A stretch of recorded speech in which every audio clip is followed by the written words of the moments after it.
Hi guys, so I was asked to do this video because there seems to be not a lot of help on how to fix jamming issues in, for example, the Scorpion Evos when using the maple leaf buckings. Why does a jam occur? Most of the times it will be the lips protruding into the feed channel of the hub-up unit, and when it protrudes, the BB would catch it and it would fold it over like this, and it would jam it inside like this.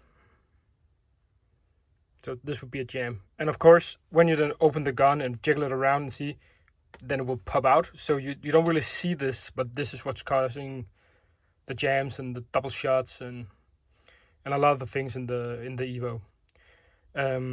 So there's a relatively easy way to fix this. It does require that you have some kind of abrasive that is flat or rotating. But other than that, it doesn't really require much else. I have a huge track record of this working, so if you want to question it, fine, question it. I have some people that will validate that this thing actually work, because when you put this in here and do this every time you change either the barrel, hub unit, or bucking, you are gonna make sure that it passes the drop test. The drop test is just simply pulling everything out, assembling it, of course C-clip as well, but I don't know where this is. So, and you drop the baby in, and it should go straight down without getting jammed. If it gets jammed, it won't go out like this because it's resting on the lips. So what are we going to do about it? Well, we're going to sand it down a little bit, the lips. It doesn't really matter. If you see in here, there's a slight chamfered edge inside. This is a nozzle catch, so where the nozzle goes in.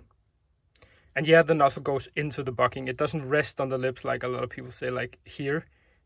It does go like this. Proof? Yeah. I have mechanical drawings as proof, where I measured everything out and put it together in a CAD simulator. But here is a real life proof.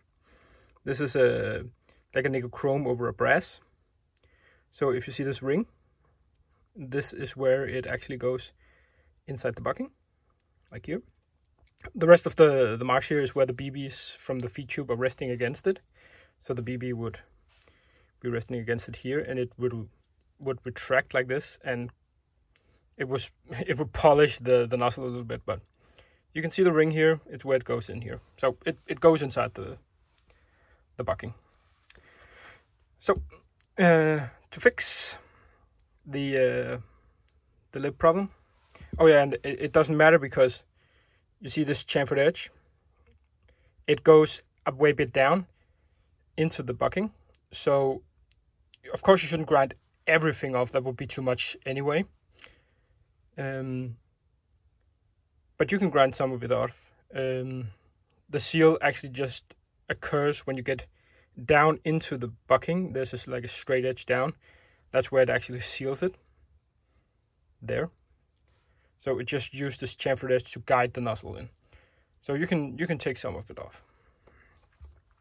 This is an old bucking. It was the nozzle was not aligned, so it chewed away on the top every single time it loaded. But the bucking being so hard, it didn't fold in, so it just gnawed off like this every single time it loaded. And eventually, it would have like a slight air gap here. Now the nozzle is in, so it gnawed away there, and it became, didn't seal. So we're gonna use this. Normally I would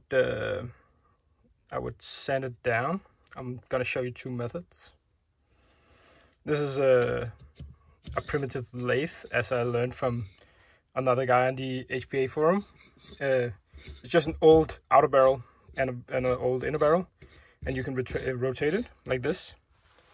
And I'll just have a Dremel here.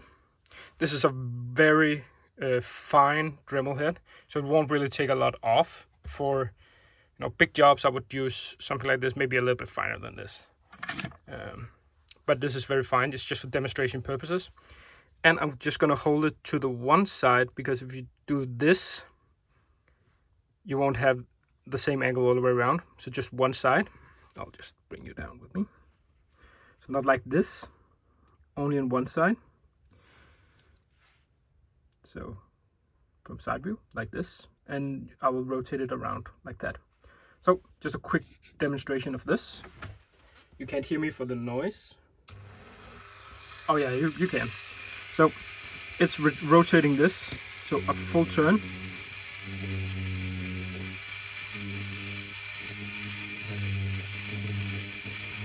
You'll get the hang of it. It doesn't need to be super precise because of the catch in the bucking. You don't need to take a lot off. And there's no, yeah, let's just,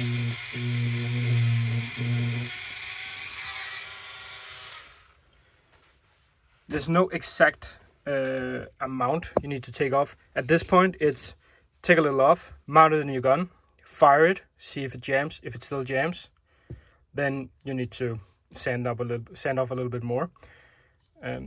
If you think you're taking too much off, maybe there's another problem. You should always try and look for other problems than that. So this is like the last resort if you have tried everything. There is a resort. This is just a piece of sandpaper. You can use, normally buckings come with a little plastic tube. I like to use this. So all the way down to the bottom. This will give you something to grip on. And you sand it. Rotate, and you rotate, like count 4 strokes or 5 strokes, like 1, 2, 3, 4, 5. I don't know if it's 5, and you rotate, and you can rotate it as you go as well.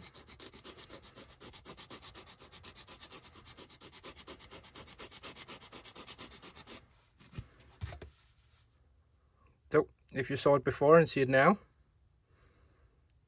it's still a little canted because I need to take a little bit more out from here if it was a bucking that was still usable, but it isn't. So, but this is how you do it, and hopefully this will get you out of a lot of your jamming problems.